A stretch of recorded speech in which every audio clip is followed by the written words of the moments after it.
Conversando com Elias Ferreira na CBN Maceió.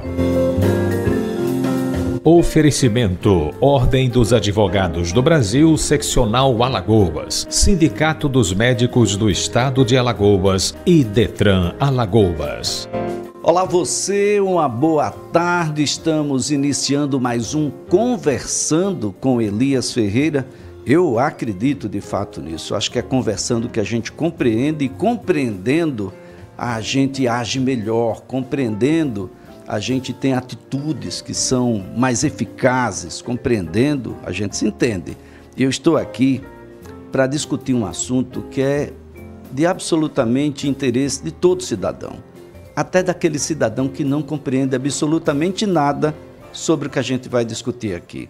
Até daquele cidadão, que ele é cidadão porque nasceu, mas legalmente não tem nem a sua certidão de nascimento, legalmente nem cidadão ainda é, e não existe. Mas até para este, o que a gente vai discutir aqui se faz necessário.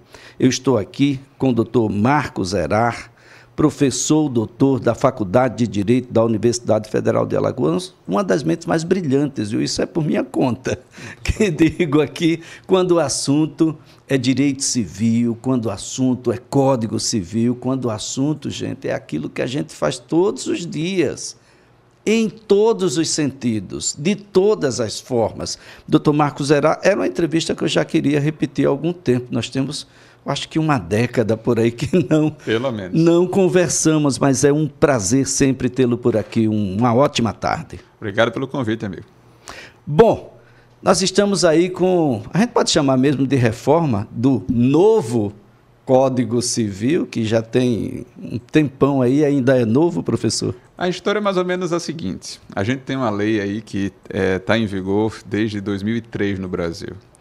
E eu queria que o pessoal que está nos assistindo, está nos ouvindo, pensasse se você ainda pensa do mesmo jeito hoje como você pensava há 20 anos atrás. Se você ainda tem a sua rotina da mesma forma que você tinha 20 anos atrás. Veja como a gente mudou com tecnologia, com o jeito de trabalhar, com o jeito de se relacionar. A gente cada vez assina menos coisa em papel, a gente cada vez usa menos papel de dinheiro, moeda, tá? As relações familiares são bem diferentes, tá? E o nosso texto da lei, aquela lei que cuida do homem comum, do dia a dia, do seu nascimento até a sua morte, continuava o mesmo, tá? Em dezembro de 2023, o então presidente do Senado, o senador Rodrigo Pacheco, à época, nomeou uma comissão de juristas, presidida pelo ministro do STJ, Salomão, para fazer uma atualização no Código Civil. Mas a ideia de atualizar o Código Civil, Elias, era também incorporar nessa atualização decisões que tinham sido importantes nos últimos 20 anos ou durante a vigência do Código. Por exemplo, o Código foi escrito numa época que só se admitia casamento entre pessoas de gênero diferente. O Código não imaginava situações de multiparentalidade, só para ficar no campo do direito de família. E essas conquistas que apareceram por força de decisões do Supremo Tribunal Federal. Mas quando a gente olhava para dentro do Código Civil, para o texto da lei, a gente não tinha ainda feito nenhuma mudança significativa em relação a isso. Mas parece reforma na casa da gente, né? A gente resolve atualizar alguma coisa e sempre que a gente está fazendo aquilo, a gente pode ir um pouquinho mais, né? Pode avançar um pouco mais. O nosso código foi pensado para um mundo completamente analógico.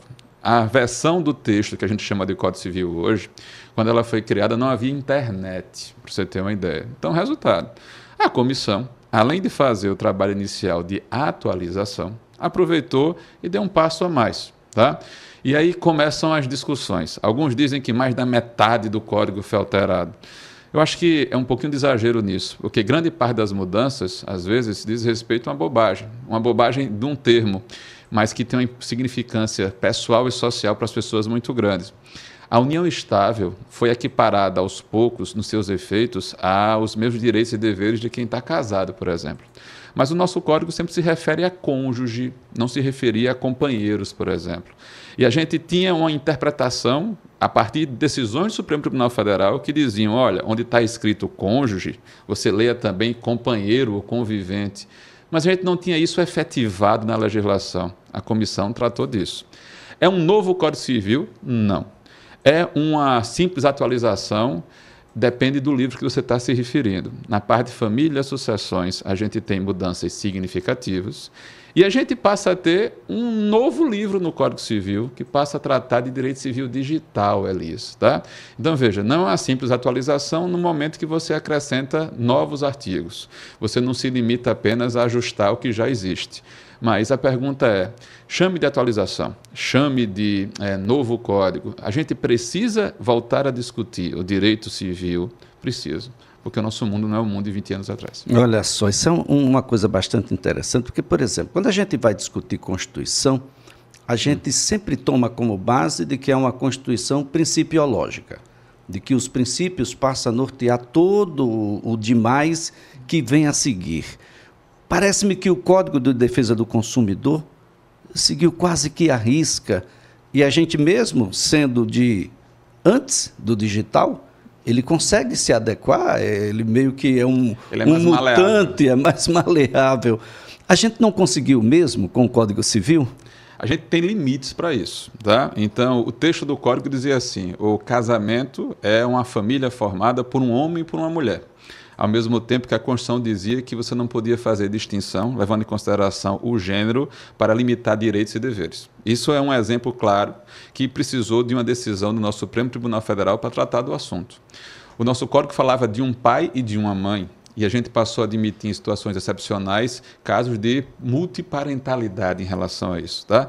Então, por mais que a gente tenha liberdade para utilizar cláusulas gerais e princípios para interpretar e para tentar alargar o alcance do texto, chega um momento que a gente precisa, por exemplo, definir o que seria uma assinatura eletrônica, o que seria uma herança digital. Aspectos que não foram previstos no código e que o limite do intérprete para poder utilizar o texto atual estava chegando aquém do que a gente precisa para enfrentar os próximos anos. Olha, essa é uma coisa bastante interessante, porque nós corremos atrás do que a sociedade já sempre efetua.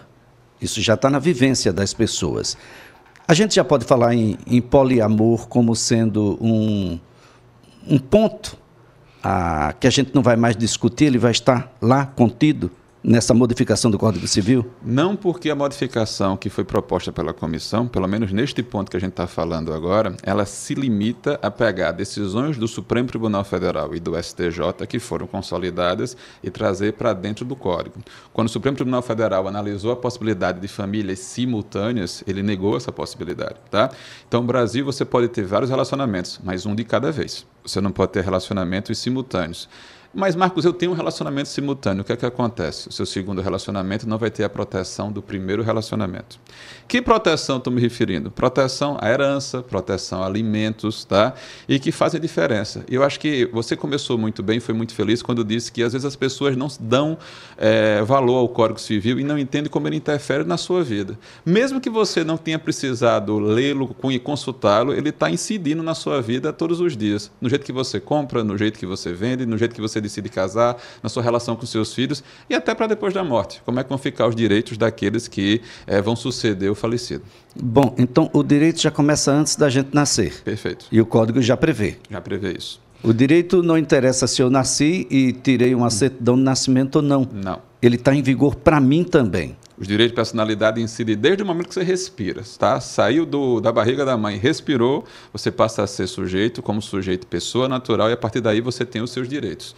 E essa é uma questão interessante, porque, veja, nos últimos anos está muito comum a gente ver discussões sobre diagnósticos cada vez mais precoces de doenças que, no futuro, vão deixar aquela pessoa que foi diagnosticada incapacitada de tomar decisões. E o nosso código não previa a possibilidade de você ter um procurador para cuidados de saúde, de você ter diretivas antecipadas de vontade.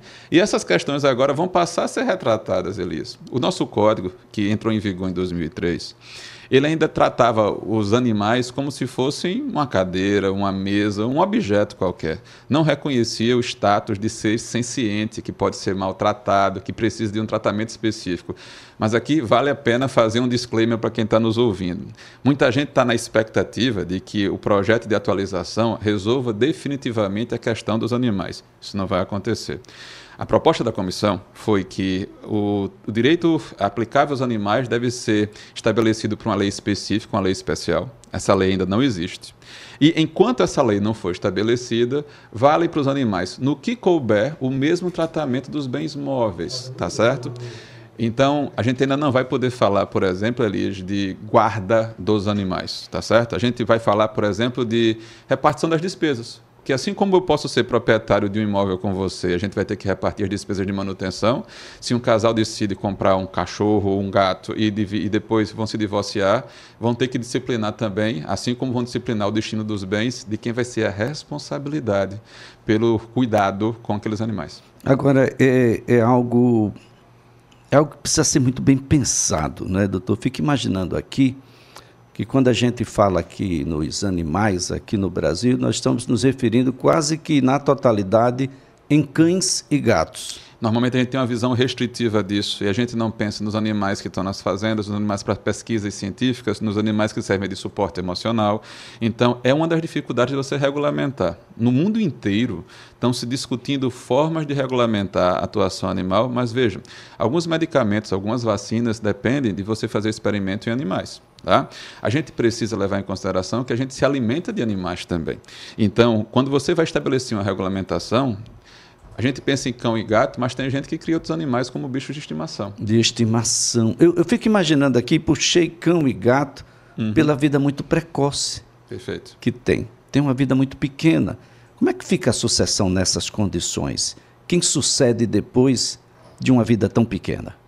A gente não tem ainda nenhuma definição legal. O cachorro no uau-uau não vai dizer quem vai ficar no lugar dele. A gente não tem definição legal, mas o tratamento hoje, e que vai permanecer até uma lei específica, é de tratá-los como objeto de direito e não como sujeito de direito. E aqui é que está a diferença, tá certo? Então a gente vai falar de repartição de despesas, não vai falar de alimentos. A gente vai falar não vai falar de um regime de convivência como a gente trata com crianças. A gente vai falar de compartilhamento de tempo pelo guardião da coisa. Então a gente precisa entender que algumas dos anseios da sociedade não vão ser completamente resolvidos. Por exemplo, hoje se discute muito sobre inteligência artificial. E as pessoas me perguntam, o projeto do Código Civil vai regular a inteligência artificial? Bom, primeiro que tem um marco regulatório esperando votação na Câmara dos Deputados. O projeto tentou dialogar com a referência legislativa que está em discussão, mas proteção de dados, inteligência artificial são temas para áreas específicas, para legislações próprias. Elas vão ser mencionadas no código, mas não vão ser regulamentadas até o final no código.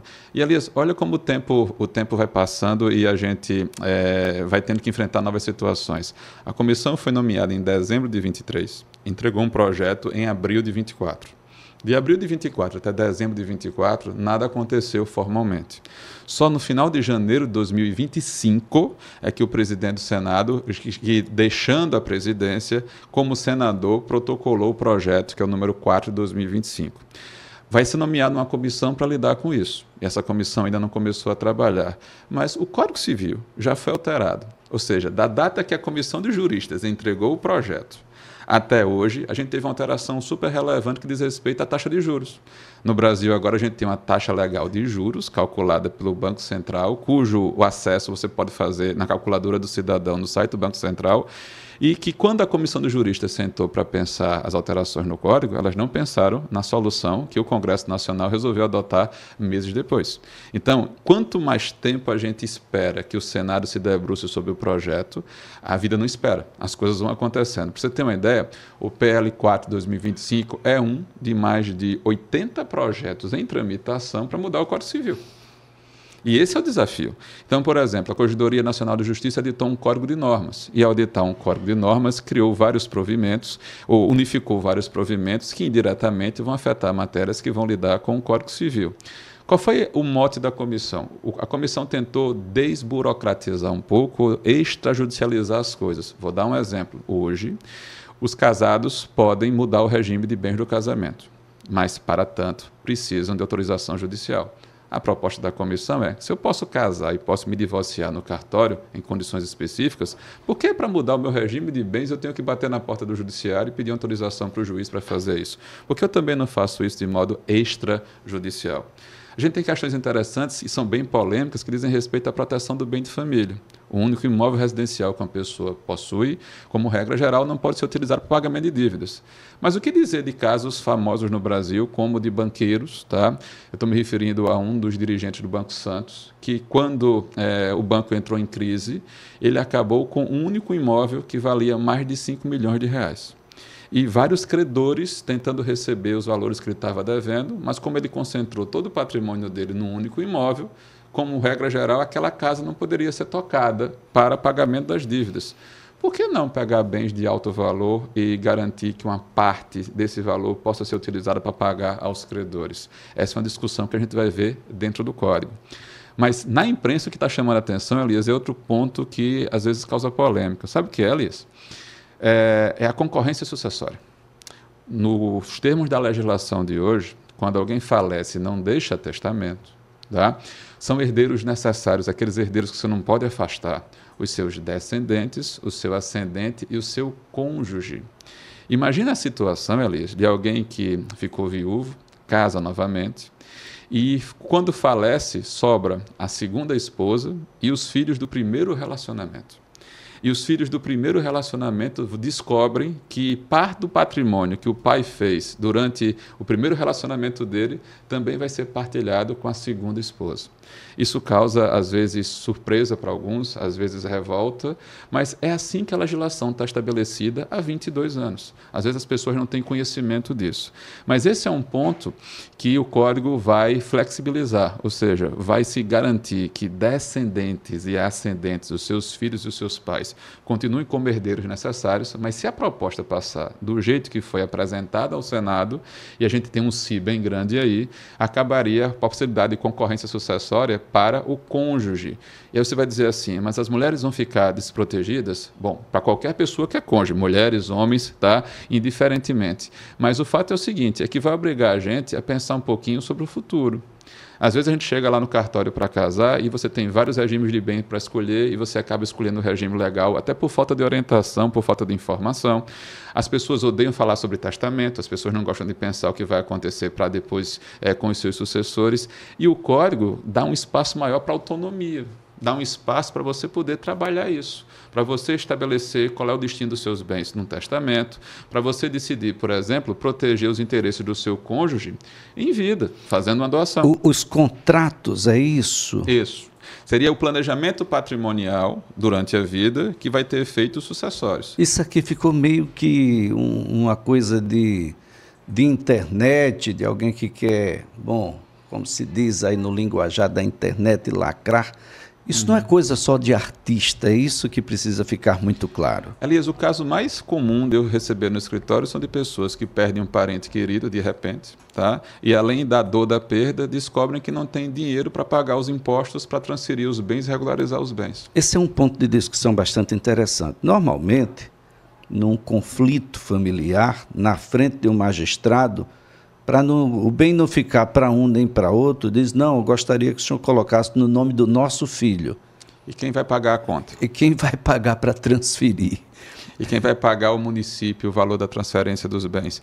Então, muitas vezes as pessoas não pensam nas consequências para isso. Então, veja, você pode resolver isso fazendo um seguro de vida, cujo valor pode ser utilizado para aqueles primeiros momentos de dificuldade para organizar as despesas do cartório. Você pode, durante a sua vida, planejar a transferência de patrimônio para os seus filhos, para que depois da sua morte eles não precisem cuidar disso e você vai resolver a situação. Elias, a grande questão é que não tem uma fórmula mágica, não tem uma fórmula pronta. E eu acho que esse é o problema. Você falou da internet, são perfis e mais perfis de pessoas vendendo a mesma roupa que como se coubesse numa pessoa que veste P até o GG e aquela roupa se viste para todo mundo em qualquer situação. Aqui é que faz a diferença você ter um profissional atualizado, um profissional preparado e um cara que ouça você, um profissional que vá buscar a sua necessidade. Então, veja, o Código estabelece o seguinte: em várias situações contratuais e de família, você tem a possibilidade e a liberdade de escolher como você quer viver, como você quer fazer o negócio. Mas se você se omitir, se você decidir não se manifestar, vai ter um caminho padrão, vai ter uma solução padrão que pode não ser a melhor para você. Então, uma pessoa que vai casar pela primeira vez talvez tenha uma cabeça muito diferente de quem está no segundo ou terceiro relacionamento. A gente tem hoje situações onde as pessoas casam e preferem não ter filhos. A gente tem situações de pessoas que primeiro têm um animal de estimação para depois pensar em filhos. As famílias são plurais, as famílias são diversas e as soluções não podem ser as mesmas. A ideia da comissão é dar mais espaço para a autonomia, mas sem transigir com direitos. Professor Marcos Zerar, bebê reborn vai ganhar o mesmo lugar dos pets, por exemplo? Vai continuar como objeto de direito, tá certo? Então, não tem nenhuma previsão para isso. Não tem nenhuma previsão para mudar o status dos animais nesse primeiro momento, mas, Elias, veja só. Quando a gente começa um processo de mudança, a gente não sabe onde ele vai terminar. O que é que eu quero dizer com isso? Nós temos o mesmo texto de lei há 22 anos. E agora a gente vai ter o Senado debruçando sobre o assunto e depois a Câmara dos Deputados. Ou seja, a proposta dos juristas é o ponto de partida para a discussão. Agora vai se envolver a sociedade, vai se envolver os deputados, os senadores, e eu tenho sérias dúvidas que a gente vai ter esse mesmo projeto aprovado no final. É muito provável que durante a discussão sejam feitos ajustes, correções de rumo. Até porque, como eu falei para você, algumas das partes previstas pela comissão precisarão ser atualizadas, porque nesse interregno de tempo já houve alterações sucessivas no nosso texto. Olha, conversando aqui com o professor Marcos Zerar, conversando sobre essas modificações que vem no Código Civil, que lhe acompanha antes de você nascer, vai continuar lhe acompanhando mesmo depois da sua morte, durante muito, muito tempo. E é super importante que a gente compreenda isso. Nesse bloco que virá, gostaria de conversar um pouco sobre doação de órgãos, sobre autonomia de vontade. Nós temos a questão da reprodução assistida. E olha, honorários advocatícios, porque é tão difícil, hein, gente? O código não regula isso, não. Como é que o professor recebe? O professor já não recebe muito nesse país. Definitivamente, uma dedicação enorme. E na hora que vai advogar, que complicação. A gente tem o Estatuto da Ordem dos Advogados do Brasil, que é uma lei federal, tem Código Civil. Por que é tão difícil? Esse capítulo dos honorários, atenção, advogados e advogadas, a gente vai discutir daqui a pouquinho, porque nós estamos aqui conversando com Elias Ferreira. Eu quero agradecer a colaboração da OAB Alagoas, do Sindicato dos Médicos do Estado de Alagoas e também ao Detran Alagoas por essa parceria conosco. Um breve intervalo, em seguida você acompanha o repórter CBN.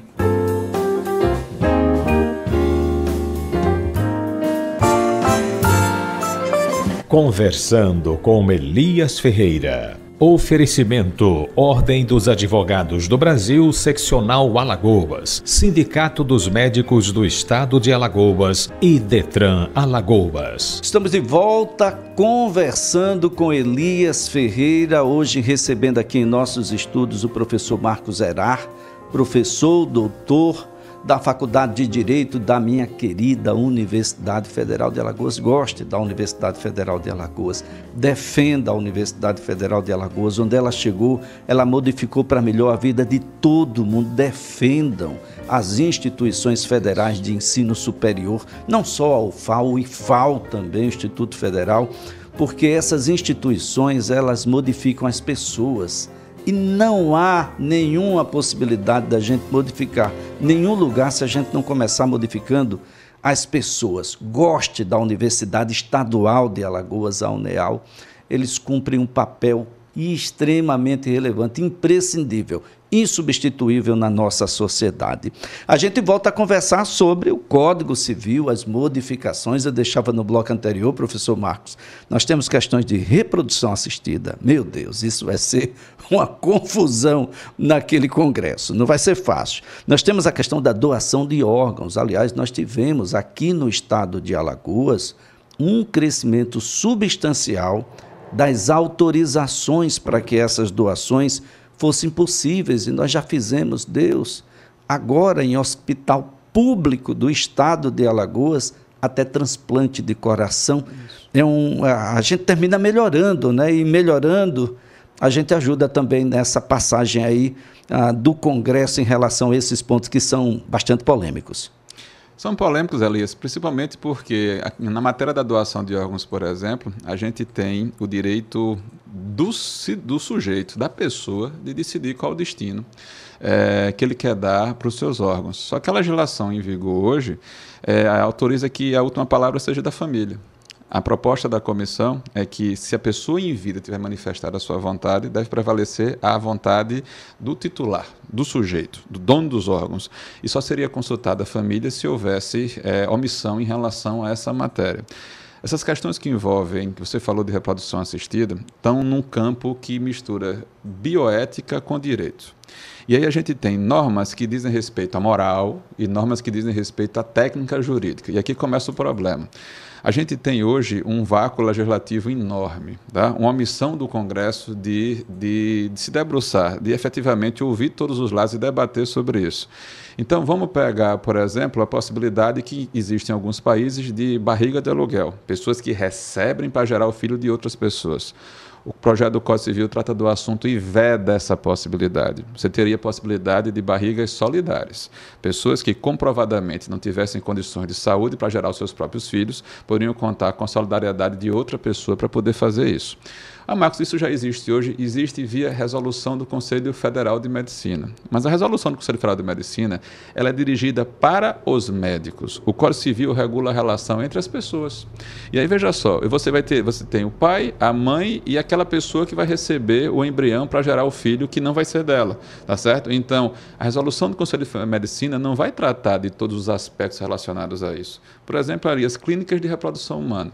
Tá? A gente não tem nenhum contrato típico regulado por lei e não tem nenhuma resolução do Conselho de Medicina sobre o assunto. Então, o que acaba acontecendo? É no universo dos contratos, dentro da autonomia privada, que você trata do assunto. Mas aí eu tenho um aspecto da clínica que presta um serviço para a pessoa que quer fazer, que se submeter ao tratamento de reprodução humana, mas muitas vezes eu tenho um doador de sêmen, uma doadora de óvulo, eu tenho pessoas que fazem testes nesse material genético antes da implantação. Então, tem uma relação complexa, que está ficando mais complexa ainda, porque alguns diagnósticos com inteligência artificial estão sendo feitos. E tem a questão da ética nessa situação, para a gente não estar fazendo higiene social. O código vai prever isso, coisas. Vai prever também o projeto e vai vedar essa possibilidade, tá? E isso é mais complicado ainda, Elias, que a gente tem discussão em alguns grupos específicos de que, porque para a maioria das pessoas é uma deficiência, em grupos específicos não é entendido como deficiência. Eu vou voltar no tempo para 2008, no Reino Unido, onde um casal que nasceu surdo decidiu fazer reprodução assistida porque não conseguiam engravidar naturalmente. E, na hora de testar os embriões, um dos embriões tinha a possibilidade altíssima de desenvolver surdez. E o casal disse assim, é isso que eu quero. Eu não quero os outros embriões. Eu quero que o filho da gente tenha as mesmas características dos pais. Só que para a maioria das pessoas isso é tratado como uma diminuição das potencialidades daquela pessoa que vai nascer. E o judiciário, naquele momento, não aceitou essa possibilidade. E aí, veja, muitas vezes a ciência pode fazer, mas não deve fazer, porque a gente tem um limite, o limite da dignidade, o limite da proteção dos direitos fundamentais. A gente fala de o livre desenvolvimento da personalidade, a gente fala de tentar dar a maior potencialidade possível para aqueles que vão vir ao mundo. E essas pessoas precisam de proteção. E pai e mãe têm que entender que, a partir do momento que criam um novo ser, aquele ser tem direitos específicos, que muitas vezes podem estar em contrariedade com os pais. Mas, Elias, uma coisa interessante. A gente hoje tem uma lei que fala de alimentos gravídicos para proteger aquelas pessoas que dependem, tá, para garantir a gestação, de um suporte financeiro. Só que isso está fora do Código Civil. A proposta da comissão também traz para dentro do Código Civil a possibilidade de alimentos para aquele que ainda não vê o mundo nascituro. Vai ser interessante se o Congresso acolher isso. Porque, veja, eu estou falando de potencialidades. A gente tem que ver como é que os nossos parlamentares vão receber esses temas. Vão receber. Eu quero ser aquela mosquinha lá, quando a gente estiver nessa discussão em que a barriga solidária não é mãe. E se ela desiste no meio do caminho, como é que fica essa situação? Olha, eu me apeguei à gestação. O contrato vai, de fato, quem é o sujeito, quem é o objeto, e quando é que o sujeito vira objeto e volta a ser sujeito de novo? Eu fiquei curioso com alguns parlamentares que foram entrevistados sobre o que é que eles esperavam na discussão do novo Código Civil, e um deles dizia assim, temos que ver essa questão de casamento de pessoas do mesmo sexo. Disse, olha, a decisão do Supremo Tribunal Federal é de 2011. Já tem mais de uma década. A gente está completando 15 anos, que é uma situação consolidada na nossa sociedade. Tá? Aí disseram assim, o Código Civil vai mudar isso? Não, ele só está incorporando o que foi vontade, tá, da Suprema Corte do Brasil e que a partir daí foi reproduzido em todos os locais. A gente tem que entender o impacto na vida do dia a dia das pessoas. Questões sobre uso capião, questões sobre direito de habitação, questões que envolvem a legítima, aquilo que por lei tem que ser assegurado para os sucessores. Essas questões precisam ser analisadas. E, por exemplo, Elias, a gente também tem que levar em consideração que nos últimos 20 anos a emancipação da mulher, a colocação dela no local de trabalho, gera também discussões sobre as pessoas que se divorciam quando estão com um pouquinho mais de idade, quando já tem mais de 60 anos. Alguns falam de divórcio cinza. O IBGE vem aumentando, vem detectando um aumento, tá, nos divórcios nessa categoria. À medida que eu vivo mais, eu vou ter outras experiências de vida. E aí a gente também tem que entender que essas pessoas precisam exercer a mesma liberdade de alguém que tem 20 anos. Eu estou me referindo da vedação de você escolher o regime de bens para casar quando você passava dos 70 anos de idade, tá certo? Então, o Estatuto do Idoso proibia a discriminação, mas o Código Civil parte do pressuposto de que se você tem mais de 70 anos, se alguém vai casar com você é porque está interessado no seu dinheiro. E muitas vezes, acho que a gente tem visto aí que as pessoas têm direito, tá, a ter mais de um relacionamento afetivo ao longo da sua vida. Isso vai ser uma discussão muito interessante no nosso Congresso, porque lá vai entrar religião, vai entrar formação educacional, vai entrar outros valores e vai entrar também um aspecto econômico. Esse projeto de código mexe também com interesses de bancos, de financeiras, interesses do pessoal que trabalha com direito notarial e registral, com cartórios, porque, por exemplo, ele passa a regulamentar a assinatura eletrônica. Imagine você não precisar sair de casa para ir para o cartório para reconhecer uma firma, você poder fazer isso com o seu celular na palma da sua mão e você conseguir agilidade para resolver as suas coisas com a mesma segurança ou com mais segurança.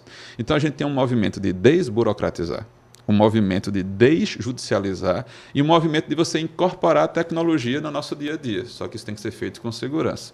E o projeto tem quase 90 dispositivos novos, que não são nem numerados, que propõem justamente isso. Então, veja, a gente sabe quanto é que vale um terreno, quanto é que vale uma casa. Mas, Elias, quanto é que vale a sua conta do Instagram? Quanto é que vale o canal do YouTube que tem todas as gravações do programa do Elias? E será que daqui a 200 anos os nossos trinetos vão estar ouvindo a sua voz no programa da CBN, já que você deixou autorização para que a IA pudesse reproduzir textos a partir do seu tom de voz?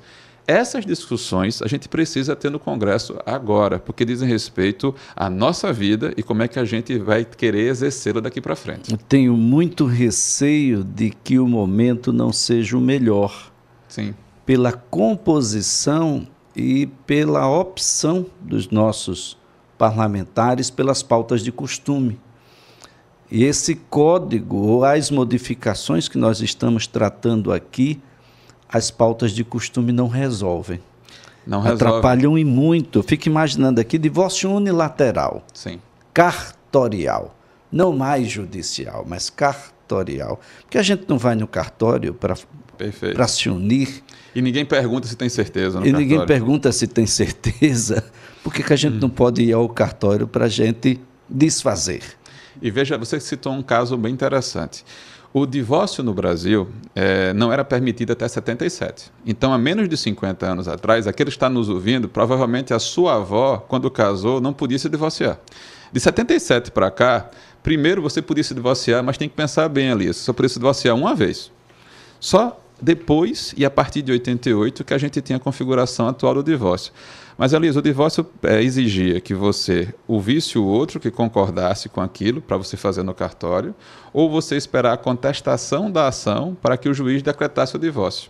Mas aí um juiz corregedor em Pernambuco decidiu fazer um provimento que permitia que qualquer um dos dois unilateralmente fosse no cartório e conseguisse o divórcio. Onde já se viu você conseguir se divorciar de um jeito em Pernambuco e não em Alagoas, e não em São Paulo, e não no Rio Grande do Sul?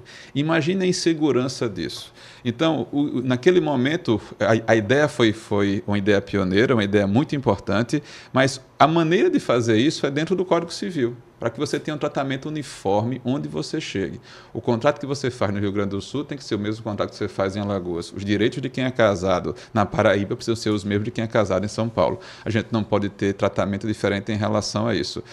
São iniciativas pioneiras como essa que eu mencionei em Pernambuco que permite que você discuta o assunto, mas está na hora de você tratar isso dentro do local adequado, dentro do Código Civil.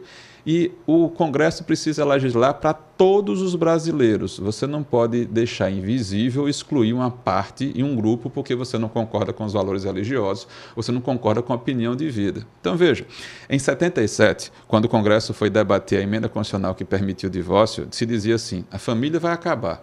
Bom, eu me casei e não é porque o divórcio é possível que eu sou obrigado a me divorciar. Mas acontece que tem alguém que se casou e não tem a mesma experiência feliz do casamento que eu tenho. E ele tem direito de querer prosseguir com a vida dele. Então a gente precisa entender que o Código prevê possibilidades e uniformiza o tratamento. A lei é geral e se aplica para todo mundo, não é obrigatório.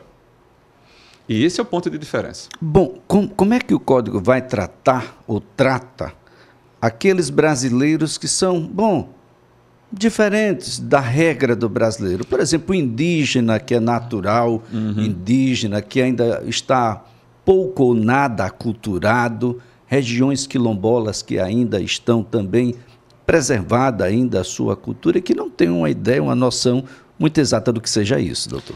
O interessante é que o Código trata pessoas que têm capacidade da mesma forma que pessoas que não têm capacidade em relação a direitos. Eu não tenho menos direito porque eu sou indígena.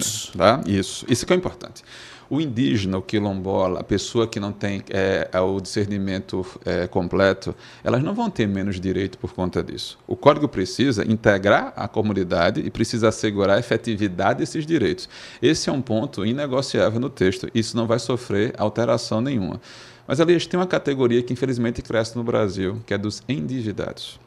E no direito brasileiro, o tratamento dos endividados é feito no Código de Defesa do Consumidor.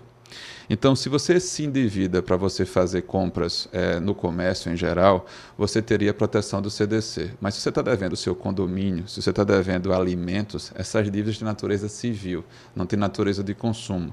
E o tratamento do sobreendividamento não alcançaria essas circunstâncias. Então, há também um debate que vai ser interessante no Congresso de você lidar a pessoa que tem dívida na sua totalidade e garantir ela um mínimo para ela sobreviver com dignidade. Eu acho que esses aspectos vão mostrar o seguinte, o Código é o suficiente, é o que a gente tem. O Código pode progredir, precisa progredir, e o Congresso precisa fazer o papel dele, precisa fomentar o debate e ajustar a melhor maneira de lidar com isso. E uma questão interessante, Arias, é justamente da herança digital. Tá? A gente não sabe como é que vai estar o desenvolvimento da tecnologia daqui a 5 anos, 10 anos, 15 anos. Mas o que é que o Código vai estabelecer? O respeito à vontade do sujeito. Se você não quiser se submeter, por exemplo, a aplicações de inteligência artificial pós-mortem, isso, a sua vontade, vincularia os seus herdeiros. Então, discussões como aquela da Elis Regina com a Maria Rita na publicidade, cantando juntas, não seriam sujeitas apenas a uma decisão de um magistrado. Você teria a possibilidade das próprias pessoas envolvidas, em vida, num testamento, já estabelecer qual seria o destino das suas redes, o destino da sua presença digital e os limites do que os herdeiros vão poder fazer para isso. Vamos separar aquilo que você tem na vida digital, que tem conteúdo econômico, daquilo que é uma expressão de quem você é, dos seus gostos, dos seus valores, das suas vontades. Então, quem tem um perfil na rede social tem um perfil que normalmente não tem conteúdo econômico, nem todo mundo monetiza as postagens que faz. Então, eu tenho que ter um tratamento diferente, Alice. Um tratamento para quem tem a aplicação econômica no seu perfil e daqueles que não têm. Isso vai ser estabelecido. Nesse sentido, a proposta traz alterações para as empresas, talvez mais liberdade contratual, ou coisa nesse sentido?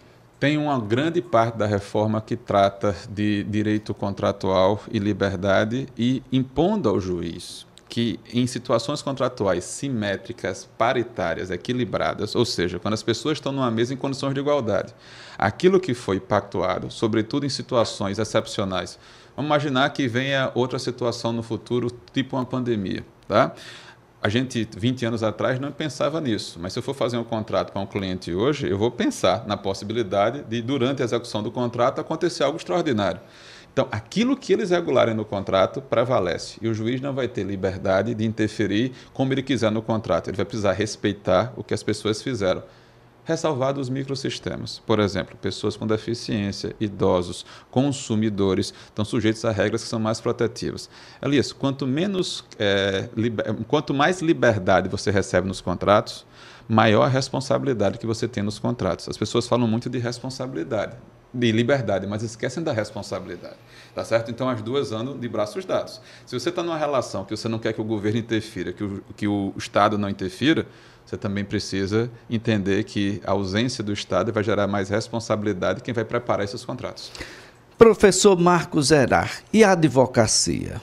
Porque honorários, está dentro dessa discussão que é tão difícil, né? Destacar honorários, cada juiz tem uma ideia diferente, cada tribunal tem um pensamento diferente, e nós temos, para além do próprio Estatuto da Advocacia, o Código Civil. Perfeito. A gente tem que lembrar o seguinte, o Código Civil é uma lei geral. Se houver uma lei específica sobre o assunto, a lei específica prevalece. E nós, no caso, temos um regulamento próprio para lidar com a relação advogado-cliente, diferente da relação do médico com o paciente. A relação do médico com o paciente vai ser regulada ou pelo Código de Defesa do Consumidor ou pelo Código Civil supletivamente. Mas nós, advogados, temos uma legislação própria para isso. As mudanças que estão sendo estabelecidas vão interferir na forma de contratar? Não. Tá? Mas vão interferir na forma de você fazer atualização e cobrar juros em caso de inadimplemento. Isso vai ser estabelecido no projeto de lei. O código vai permitir também que você tenha mais agilidade para contratar, porque vai reconhecer forma de contratação digital. E o código vai estabelecer a possibilidade do advogado conseguir pactuar com o seu cliente e resolver os problemas dele extrajudicialmente. Tá? Ou seja, vai se ampliar as possibilidades de você não precisar do judiciário. Mas para quem está esperando uma grande mudança em forma de regime de honorários ou forma de cobrança e contratação, não tem previsão no proposta para isso. Olha só, gente, discuto isso porque quando a gente fala a palavrinha extrajudicial, aí eu lembro logo do uso capião. Uso capião, adjudicação compulsória, mas divórcio, Alice. Quem viu o uso capião, professor, é ver cabeça e mula sem cabeça. A mula não tem cabeça, usa o capião definitivamente, do ponto de vista prático em Alagoas, a gente pode dizer que ele inexiste, de tão raro que o é. Porque depende de uma série de requisitos que dependem de questões financeiras, questões técnicas, elaboração de planilhas. E eu não quero que ninguém use isso como sendo um elemento contra o extrajudicial, que é o que todo mundo quer. Na verdade é o seguinte, a gente muitas vezes hoje se vê levado ao judicial por falta de alternativa. Mas quando você pega as plataformas eletrônicas do e-notariado e você pega o código recente de normas que o CNJ estabeleceu, a gente hoje tem uma nova advocacia surgindo, uma advocacia que as pessoas vão ao judiciário como última opção. O judiciário deixou de ser a única porta que eu posso bater e eu passo agora a ter várias possibilidades. Tá? Deixa eu dar um exemplo para você de uma mudança bem recente, dessa semana agora. O Código de Normas prevê a possibilidade de uma conta notarial garantida. Elias, quem não já passou pela seguinte situação? Nós vamos fazer um negócio, eu vou comprar uma casa sua e você não me conhece. Tá certo? E eu digo assim, Elias, transfere a casa para mim, assina os documentos que depois eu te pago. E você vai dizer assim, não, Marcos, que é isso? Depois que eu assinar, você não me paga. Você me paga primeiro, confia em mim, que depois eu assino para você. E aí, quantas pessoas não ficam à tarde no cartório esperando a compensação de um pagamento ou ficam no banco com o contrato na mão para ver a hora de assinar? Tá? A gente tem regulamentado pelo CNJ, no dia de Santo Antônio, no dia 13 de junho, tá? Um novo provimento que deixou claro como você pode fazer para você transferir o dinheiro para um notário, tá? E estabelecer no contrato quais são os requisitos que devem ser preenchidos para que aquele dinheiro possa ser entregue para outra pessoa.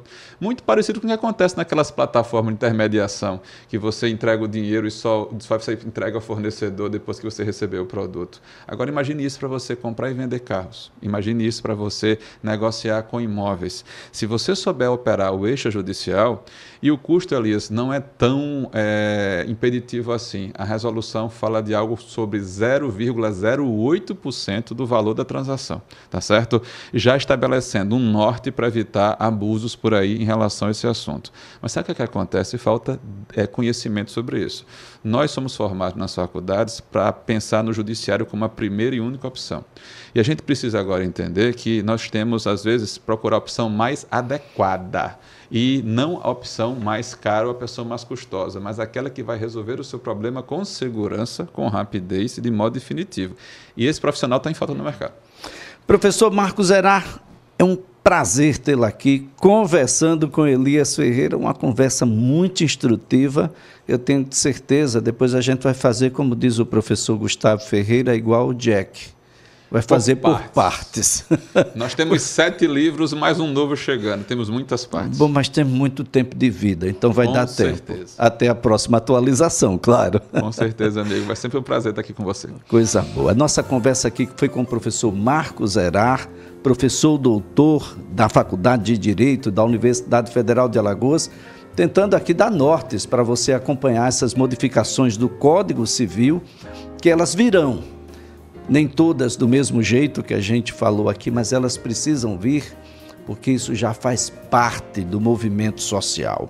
Isso já está acontecendo, a gente é que está tentando aqui dar nortes, regulando, colocando pilares, cortando as arestas para que isso seja linear, que isso seja para todos.